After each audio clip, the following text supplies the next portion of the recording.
नमस्कार साथियों, मैं हूं डॉक्टर एस के सिंह। एग्री ज्ञान एस के यूट्यूब चैनल पर आप सबका स्वागत है। एक लंबे अंतराल के बाद मुलाकात हो रही है। चलिए, सबसे पहले 15 अगस्त स्वतंत्रता दिवस की आप सबको ढेर सारी शुभकामनाएं, बधाइयां और शहीदों को सादर नमन। दोस्तों, पिछले सप्ताह 9 अगस्त को, पिछले फ्राइडे को, केंद्रीय कैबिनेट प्रधानमंत्री जी की अध्यक्षता में एक बड़ी दूरगामी डिसीजन लिया। माना जा रहा है कि हॉर्टिकल्चर सेक्टर को एक लंबे समय पर एक बहुत बड़ा क्रांतिकारी परिवर्तन होगा, और वो है क्लीन प्लांट प्रोग्राम। 1765.67 करोड़ का क्लीन प्लांट प्रोग्राम का अप्रूवल कैबिनेट ने किया था हॉर्टिकल्चर सेक्टर को बूस्टअप करने के लिए। अगर आप देखें तो पिछले 15-20 सालों से हॉर्टिकल्चर सेक्टर को केंद्रीय गवर्नमेंट ने बहुत प्रायोरिटी मिलाई है। 12th 5 ईयर प्लान जो कि 2012 से 2017 तक चली, उसमें MIDH प्रोग्राम के अप्रूव किया गया, mission for integrated development of horticulture, और वो MIDH आज भी चल रही है। North east and Himalayan state में दूसरे मिशन के नाम से चल रही है, अब पूरे देश में MIDH के नाम से चल रही है, और इसमें ह्यूज बजट प्रोविजन रखा गया। उसी क्रम को आगे बढ़ाते हुए अभी 9 अगस्त को कैबिनेट ने जो है ये CPP clean plant program approve किया। तो हॉर्टिकल्चर सेक्टर को प्रायोरिटी में गवर्नमेंट में लाने के पीछे कुछ, अगर इसके बैकग्राउंड को देखेंगे तो आपको समझ में आएगा कि गवर्नमेंट ने CPP को क्यों लॉन्च किया। हॉर्टिकल्चर को गवर्नमेंट ये मानती है कि मेन ग्रोथ इंजन है एग्रीकल्चर सेक्टर के डेवलपमेंट के लिए और फार्मर्स के इनकम के लिए। गवर्नमेंट बार बार करे कि फार्मर्स को इनकम को डबल करना है। अब डबल करने के लिए उसे लगता है कि हॉर्टिकल्चर एक मेजर सेक्टर हो सकता है जिसमें फार्मर्स की इनकम को बढ़ाई जा सकती है। हॉर्टिकल्चर का कंट्रीब्यूशन ग्रास वैल्यू एडेड में एग्रीकल्चर के कंट्रीब्यूशन का 33% और एग्रीकल्चर का होल एग्रीकल्चर का कंट्रीब्यूशन 18.3% कंट्री की ग्रास वैल्यू एडेड में है। यानी हॉर्टिकल्चर को देखें तो सिग्निफिकेंट पोजीशन है।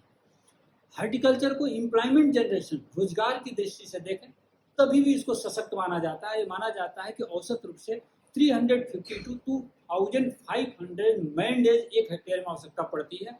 वहीं अन्य एग्रीकल्चरल जो हमारे सीरियल्स हैं उसमें 150 to 200 man days per hectare की आवश्यकता पड़ती है। यानी सिर्फ कल्टीवेशन को देखें, जबकि इसके post harvest management, processing industry अपनी अलग एम्प्लॉयमेंट जनरेशन करती है। सिर्फ कल्टीवेशन में भी एम्प्लॉयमेंट जनरेशन की अपार संभावनाएं हैं। रिटर्न्स, आय के पॉइंट ऑफ व्यू से माना जाता है ट्रेडिशनल खेती से 5 से 10 गुना ज़्यादा आय इस हॉर्टिकल्चरल खेती से की जा सकती है। हॉर्टिकल्चर कहा जाता है कि health and wealth of the nation improve कर सकता है। हेल्थ का मतलब कि अगर horticulture crops, food, vegetable, spices को देखें तो rich of mineral, vitamin, fibres, even कि बहुत सारे हमारे मेडिसिनल क्रॉप आयुर्वेदिक प्रॉपर्टी रखती है, दवा के काम आती हैं। और चूंकि वेल्थ इसलिए इम्प्रूव हो सकता है कि इसे किसान को हाई रिटर्न मिलता है और एक्सपोर्ट पोटेंशियल भी बहुत ज़्यादा है। देखिए, 35% पिछले 10 सालों में यह सेक्टर, हॉर्टिकल्चर सेक्टर 35% ग्रोथ अपने प्रोडक्शन में लाया है। यानी 10 साल पहले इसका प्रोडक्शन था 257.3 मिलियन टन, आज इसका प्रोडक्शन है 347.1 मिलियन टन। देखिए 35% होता है। इंडिया वर्ल्ड का सेकेंड लार्जेस्ट प्रोड्यूसर है फ्रूट और वेजिटेबल का। इंडिया लार्जेस्ट प्रोड्यूसर है मैंगो का, बनाना का, गुआवा का, पपाया का, लेमन का, लाइम का, ओकरा का। इस तरह से देखें तो वर्ल्ड पर हम काफ़ी ज़्यादा वर्ल्ड में कंट्रीब्यूशन है। हॉर्टिकल्चर एक्सपोर्ट पिछले 10 साल में 50,000 करोड़ के ओवर चली गई है।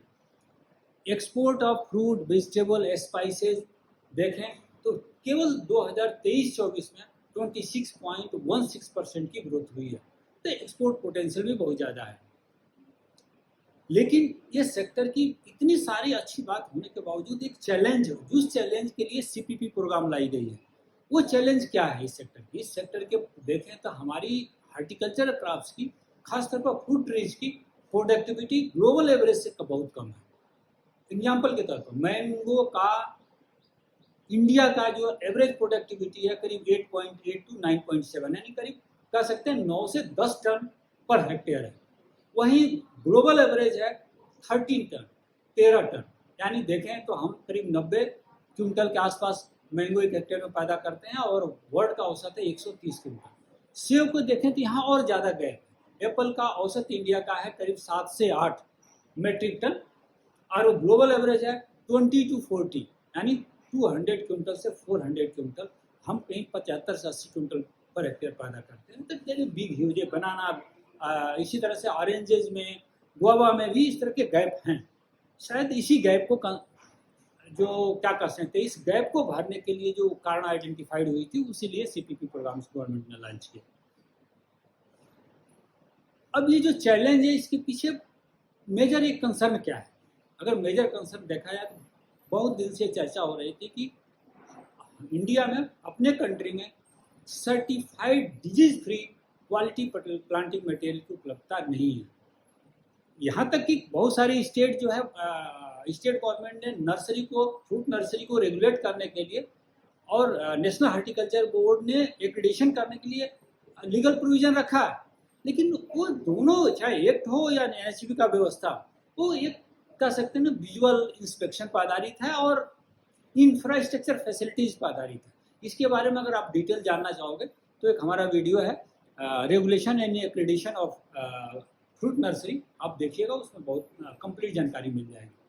तो इस तरह के कोई ऐसा आज की डेट में कंट्री में प्रोविजन नहीं है कि certified disease free planting material किसान को मिले। और डिजीज फ्री की बात होती है तो आप समझ लीजिए, खासतौर पर सिस्टमिक डिजीज, वायरल डिजीज, बहुत ज़्यादा इश्यू है वायरल डिजीज की। और वायरल डिजीज अगर देखें तो केवल प्लांट की ग्रोथ नर्सरी फेज में नहीं, होल लाइफ में उसकी ग्रोथ को प्रिवेंट करता है। इवन यील्ड लॉस भी करीब 30% वायरल डिजीज करते हैं, क्वालिटी लॉस भी है। और एक बार फ्रूट डिजीज में अगर ये वायरल डिजीज नर्सरी के साथ चले गए तो आप जानते हैं कि एक बार बाग लगाने के बाद किसान औसत 20 to 25 ईयर, अब किसी कोई फल तो 50 to 60 ईयर, यानी किसान को 50 से 60 साल तक कंटिन्यू नुकसान का होगा।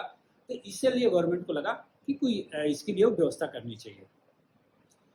बहुत सारे वायरल डिजीज हैं जिनका ट्रांसमिशन ड्यूरिंग ग्राफ्टिंग या बडिंग होती है, यानी ग्राफ्ट ट्रांसमिशन होते हैं। तो इस ग्राफ्ट ट्रांसमिशन न हो, जैसे एप्पल मोज़ेक वायरस है, Apple chlorotic leaf spot virus है, एप्पल स्टेम पिटिंग वायरस है, ये एप्पल और पीयर दोनों में लगते हैं, और इन सबका ट्रांसमिशन होता है ग्राफ्टिंग के दौर में। तो ये ट्रांसमिशन ना हो। वायरल डिजीज के साथ एक और परेशानी है कि आप इसको फील्ड में ट्रीट नहीं कर सकते, कि अगर आ गया आप सोचे कि उसको कोई दवा से आप किसान कंट्रोल करें, नहीं कर सकता। सिम्टोमेटिकली या अर्ली स्टेज में नर्सरी में अगर इसका इन्फेक्शन है भी तो आप सिम्टोमेटिकली इसको अर्ली स्टेज में आइडेंटिफाई भी नहीं कर सकते। इसके लिए एक ही पॉलिसी है, stay clean, start clean and stay clean. आप स्वच्छ वातावरण में, स्वच्छ वातावरण के यहाँ अर्थ है disease free condition. Disease free condition को स्टार्ट करिए और उसी कंडीशन को मेंटेन करते हुए नर्सरी को तैयार करिए। जो अभी यूनियन बजट 2023-24 था, honourable finance minister Shrimati Nirmala Sitharaman ji ने Aatmanirbhar clean plant programme launch किया था, और उसी आत्मनिर्भर क्लीन प्लांट प्रोग्राम के अंतर्गत CPP clean plant program ministry of agriculture and farmer welfare ने अभी कैबिनेट से अप्रूव कराया है। ये क्लीन प्लांट प्रोग्राम को अगर समझे है क्या, क्लियर नाम से क्लियर है, start clean and stay clean. मतलब जो नर्सरी में दो, अगर आप किसी नर्सरी के जाए जहाँ फल के पौधे आप खरीदते हो तो देखेंगे एक मदर ब्लॉक होता है, एक नर्सरी ब्लॉक होता है।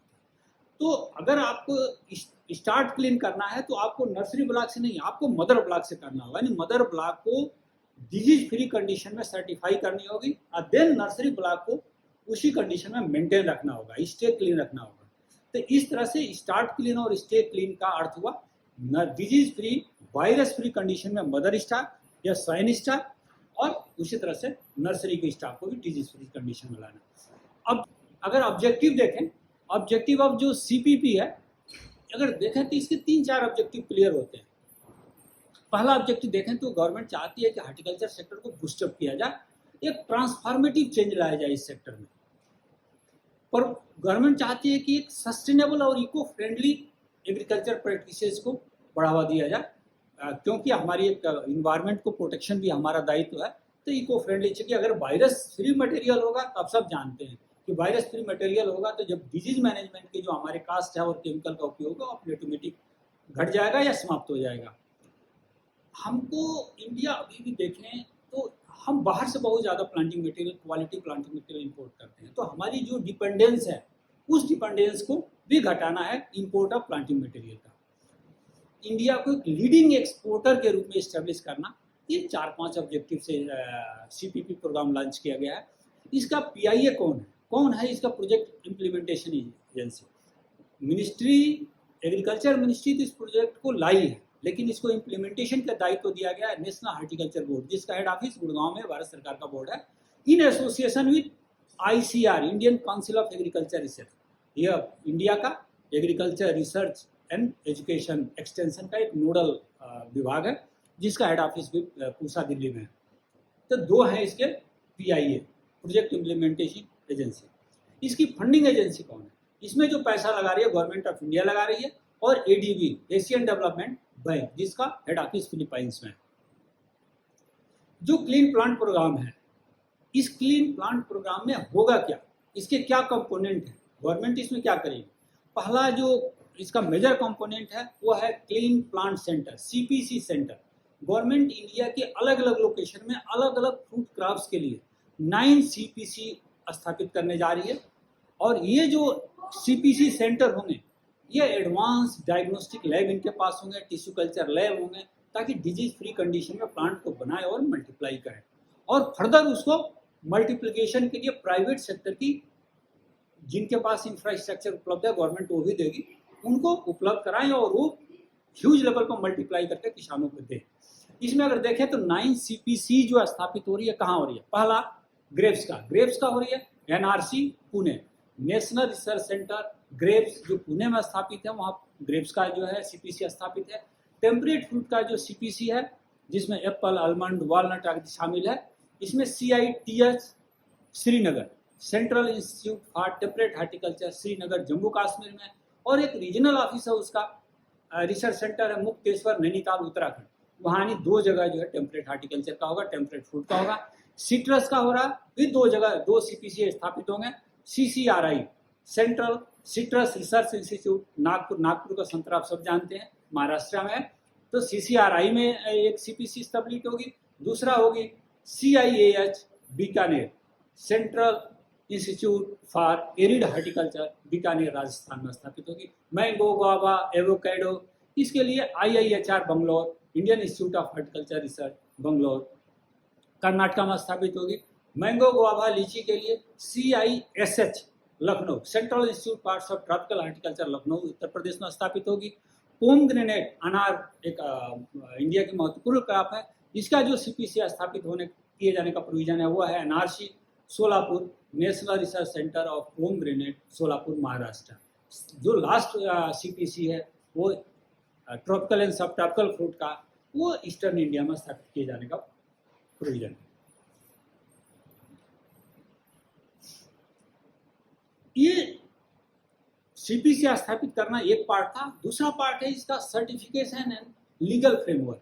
गवर्नमेंट चाह रही है कि इसमें जो हमारा सीड एक्ट है, सीड एक्ट के फ्रेमवर्क के भीतर रोबस्ट सर्टिफिकेशन सिस्टम लाया जाए, जिससे कि क्या हो, अकाउंटेबिलिटी एंड ट्रेसिबिलिटी सुनिश्चित हो, कि ट्रेसिबिलिटी इन सेंस में मटेरियल का प्रोडक्शन और उसके सेल को पूरी की पूरी चेन को पकड़ में रखा जाए, ताकि पूरी बात को समझा जाए कि मटेरियल कहीं इन्फेक्टेड तो नहीं जा रही है, या इन्फेक्टेड मटेरियल को कहीं भी एक बार चेक किया जा सके। तो सीड एक्ट के अगर आप देखें तो, अगर इस सीड एक्ट को अगर थोड़ी और इस पर डिटेल अगर जानना चाहते हैं तो एक हमारा वीडियो है seed regulation and Indian seed industry, आप जरूर देखिएगा। उसमें पूरी की पूरी एक सीड इंडस्ट्री को समझाने का हमने प्रयास किया। इंफ्रास्ट्रक्चर सपोर्ट, इसमें गवर्नमेंट इंफ्रास्ट्रक्चर खास तौर पर जो लार्ज स्केल प्राइवेट नर्सरियों को इंफ्रास्ट्रक्चर सपोर्ट देने की तैयारी कर रही है। इसमें प्राइवेट नर्सरी को फैसिलिटेट किए जाने का भी व्यवस्था किया जा रहा है, ताकि वो क्लीन प्लांट मटेरियल का इफिशिएंट मल्टीप्लिकेशन कर सके और उसके जहां से किसान को इजीली उपलब्ध हो सके। क्लीन प्लांट प्रोग्राम के बेनिफिट क्या होंगे? अगर इसके बेनिफिट देखें तो इस जितने स्टेक होल्डर है, हर स्टेक होल्डर का बेनिफिट का इसमें है व्यवस्था। फार्मर पहला स्टेक होल्डर है, जो बगीचे लगाता है, जो फल पैदा करता है, तो फार्मर्स को disease free high quality planting material उपलब्ध कराने जाने का इसमें प्रोविजन रखा गया है। जिससे कि उनके क्रॉप यील्ड और इनकम की अपॉर्चुनिटी बढ़े। मैं पहले भी कहा था कि डबल ऑफ फार्मर इनकम का एक गवर्नमेंट एक टूल मानती है हॉर्टिकल्चर। नर्सरी मैन को इसमें उनके सर्टिफिकेशन प्रोसेस को स्ट्रीमलाइन करने का व्यवस्था किया जा रहा है। इंफ्रास्ट्रक्चर सपोर्ट की बात की जा रही है कि इसमें इंफ्रास्ट्रक्चर सपोर्ट दी जाएगी, और नर्सरी जो प्राइवेट नर्सरी मैन है उनको इफिशिएंट प्रोपगेशन ऑफ मटेरियल के लिए जो भी संसाधन चाहिए उन संसाधनों से इनेबल कराया जाएगा, चाहे टेक्निकल नॉलेज हो या और अदर मशीन एंड टूल्स हो। कंज्यूमर को क्या मिलेगा? कंज्यूमर को इसमें सुपीरियर क्वालिटी की, जैसे सुपीरियर क्वालिटी का मटेरियल होगा तो सुपीरियर क्वालिटी के फल तैयार होंगे, तो हमें बीइंग ए कंज्यूमर हमें अच्छी क्वालिटी के फल खाने को मिलेंगे। एक्सपोर्ट, अगर मुझे इंडिया इस तरह से व्यवस्था को लागू करती है तो हाई क्वालिटी का डिजीज फ्री प्रोड्यूस निकलेंगे, और जब disease free high quality material आप पैदा करेंगे तो इंडिया अपना पोजीशन जो है as a leading global exporter के रूप में स्थापित कर सकती है, और अपने जो अभी एक्सपोर्ट मार्केट है इंडिया का वो एक्सपेंड कर सकती है। इस प्रोग्राम में महिलाओं के भागीदारी को भी बड़ी क्लियर कट डिफाइन किया गया कि महिलाओं को इस प्रोग्राम में प्लानिंग और इम्प्लीमेंटेशन में शामिल किया जाएगा।